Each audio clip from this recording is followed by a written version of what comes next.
कौलगे तालुका कागल येथील स्वप्नील अशोक पाटील वय 27 वर्ष याला आज दिनांक 17 रोजी सकाळी डोक्यात दगड घालून ठार मारले गेले। त्यानंतर त्याची ओळख पटू नये व पुरावा नष्ट करण्यासाठी पेट्रोल टाकून प्रेत जाळण्याचा प्रयत्न केला गेला। या घटनेने परिसरात एकच खळबळ उडाली होती। या गुन्ह्याचा तपास करण्यासाठी स्थानिक गुन्हे अन्वेषण शाखा व मुरगुड पोलीस ठाणे यांची खास तपास पथके तयार केली होती।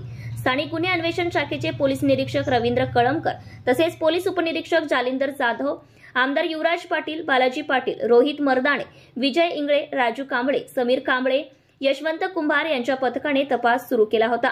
प्रथम त्यांनी मृतदेह जेथे मिळाला त्या ठिकाणीची पाहणी केली। यावेळी मयत स्वप्नील पाटील याचेच प्रेत असल्याचं निष्पन्न झाले।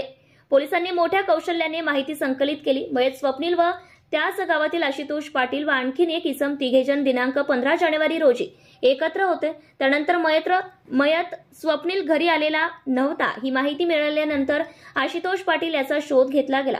त्याला घरातूनच ताब्यात घेतले गेले। त्याच्याकडे सखोल तपासणी केली असता त्याने गुन्ह्याची कबुली दिली। आशुतोष पाटील याच्या चुलत बहिणीची मयत स्वप्नील याने 1 वर्षांपूर्वी छेड काढली होती। त्याचा राग मनात धरून आशुतोषने मित्र सागर संभाजी चव्हाण याच्या मदतीने त्याच्या डोक्यात दगड घालून ठार केले व मयताची ओळख पटू नये म्हणून पेट्रोल ओतून प्रेत पेटवून देण्याचा प्रयत्न केला, अशी हकीकत आशुतोष याने पोलिसांना सांगितली आहे।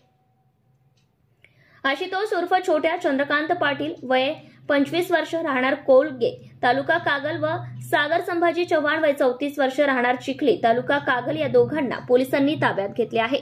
अधिक तपास मुरगुड पोलीस स्टेशनचे सहाय्यक पोलीस निरीक्षक शिवाजी करे हे करीत आहेत। Subscribe now and press the bell icon. Never miss an update.